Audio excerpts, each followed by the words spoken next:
Okay, so let us discuss partnership dissolution. What is the difference between dissolution and liquidation? Dissolution is merely the change in the ownership of the partnership structure.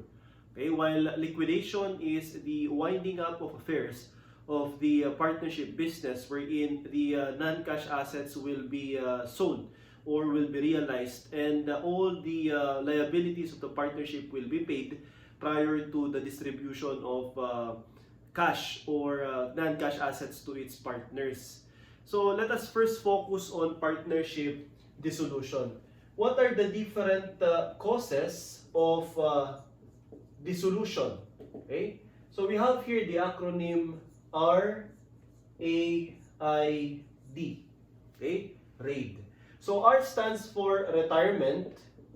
Okay, wherein one of the partners will retire, or letter D, death of a partner.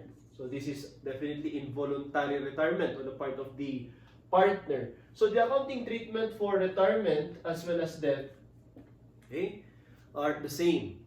Aside from retirement, okay, partnership will also dissolve in case of admission of a new partner.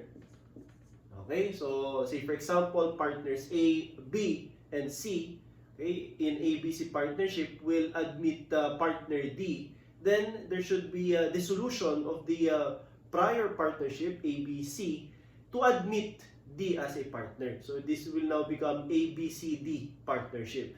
But since there is no winding up of affairs and the business will continue, okay, so the operations will continue. Hence, there is merely so-called dissolution of partnership. Okay? Now, aside from retirement, admission, or death, we have here incorporation. Okay? So, if the partners will decide to continue the business operations, but in other business form or form of business organization such as corporation, then the partnership has to dissolve and incorporate. Okay?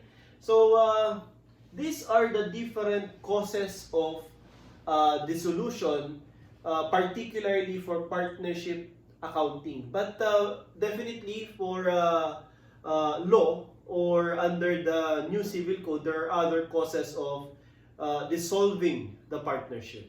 So now let us first focus on retirement or death.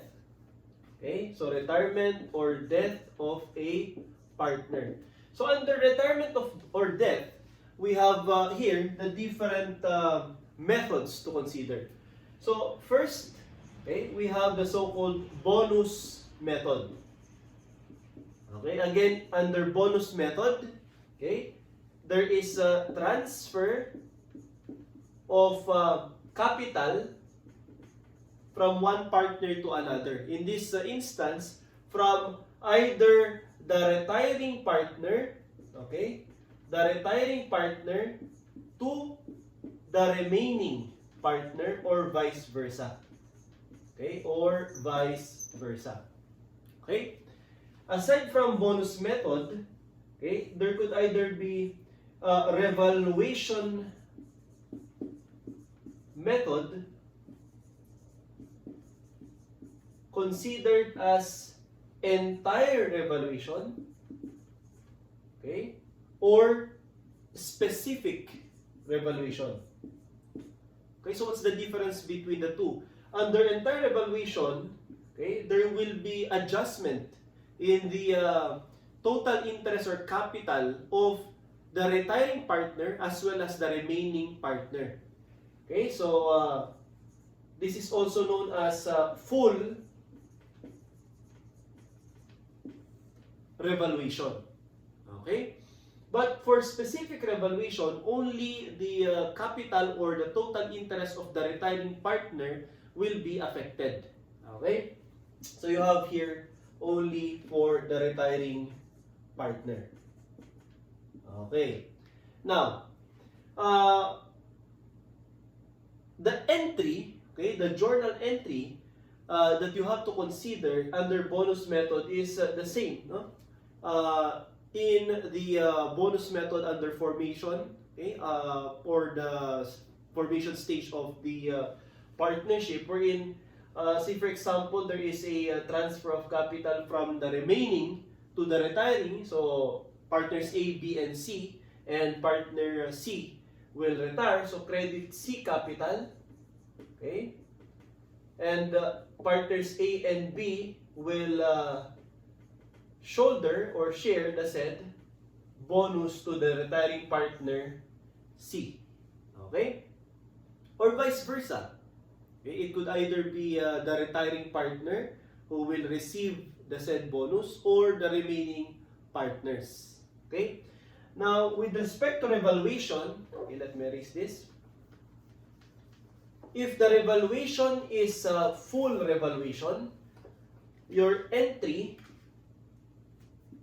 will be debit a particular asset and credit A capital, B capital, and C capital. As you will notice, all, okay, partners capital will be affected. Okay? Partner A and B, the remaining partners, as well as partner C, the retiring partners capital, will be adjusted. Okay? But if the revaluation is a specific revaluation, your entry will be specifically adjusted to the retiring partner's capital. Say for example, debit asset, if there is increase in the a particular asset due to revaluation, and credit C capital as our presumed retiring partner, okay, C capital. And of course, if the result of the revaluation is decreasing or revaluation down, then a particular asset will be credited and the capital balances or capital accounts of partners A, B, and C will be debited. Okay, so this is for retirement or death of a partner.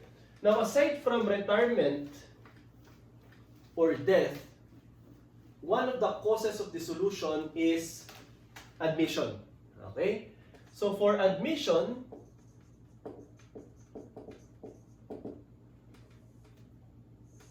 consider these two methods. First, we have here purchase method or the so-called purchase of interest method, POI.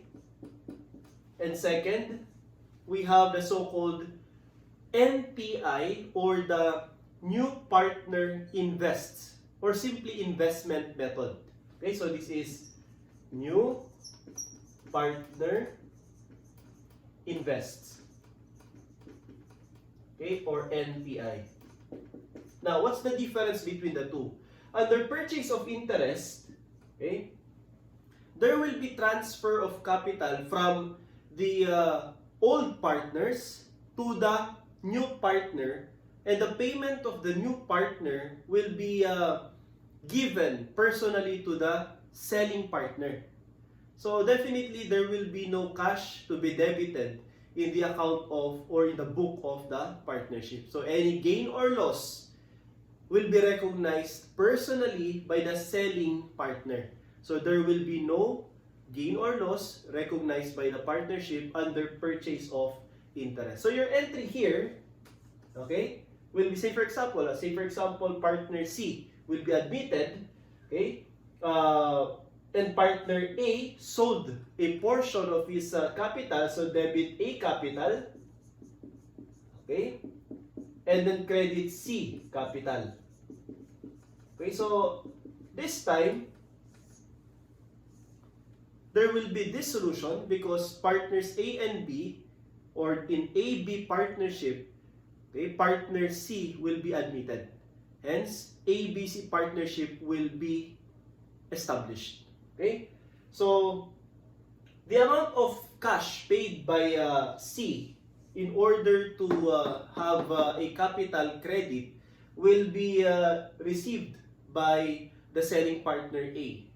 Okay, say for example, if partner A sold 50,000 worth of capital and that C, okay, credited 50,000 in the book of the partnership while paying 75,000, the excess of 25,000 will be a personal gain on the part of partner A and it is not considered in the book of the partnership.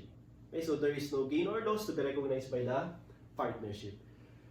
Under investment method or the NPI, okay, the amount of investment by the new partners, for example, partner C, again, will be admitted, paying 50,000, will be debited in the book of the partnership. So the entry here is to debit cash, assuming 50,000 cash was invested by partner A. Then you're going to credit, okay, the partner C, I should say, no? You are going to credit C capital, okay, C capital for the said investment. Okay, C capital. Now, under the NPI, this amount of capital may be equivalent to the credit or capital credit or may be adjusted due to bonus from, okay, the old partners to the new partner and vice versa. Okay, so as you can see, under POI or purchase of interest method, cash paid by partner C will not be entered in the book of the partnership. While in NPI or investment method, the cash invested, not paid, invested by partner C will be recorded in the book of the partnership. Okay, so this is for admission. And the last cause, okay, of dissolution of a partnership will be the so-called incorporation. Okay, so under incorporation, okay, the partners, say for example, partner A, B, and C, okay, decided to continue operating their business. Okay, say for example, the business is buy and sell of goods, grocery products. Okay, and they decided to continue operating the business in another form of organization, which is corporate setup. So, in short, okay, the capital balances of partners A, B, and C will be closed and all the assets of the said partnership as well as the liabilities of the said partnership will be transferred to a new entity in the form of a corporate setup. Okay, say for example, okay, the normal balance of an asset, again, is debit, as we all know. Okay, the liabilities of the partnership has a normal credit balance. And the capital of each partner, A capital, B capital, and C capital, has a normal credit balance. So, in incorporating, okay, all the assets of the said partnership will be debited in the book of the new corporation. Okay? So, assets, i-debit natin dyan. And then, credit liabilities, okay, at fair value, okay? And then, you're going to credit ordinary shares and credit additional paid in capital depending on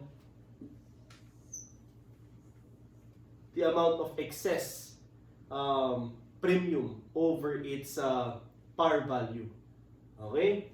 Sir, this is in the book of the newly established corporation. Yes.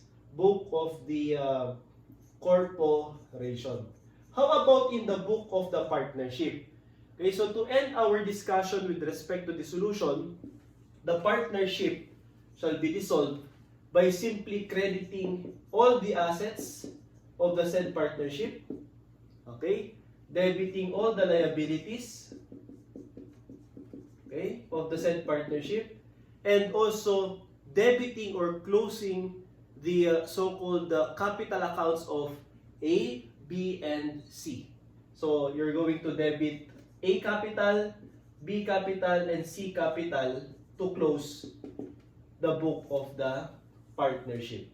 So this is now in the book of the partnership. Okay?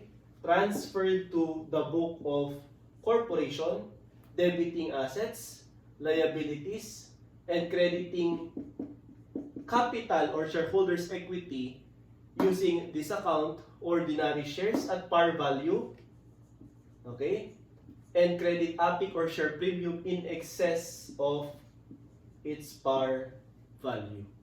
Okay, so these are the different modes in dissolving a partnership. Again, remember the acronym RAID, R-A-I-D.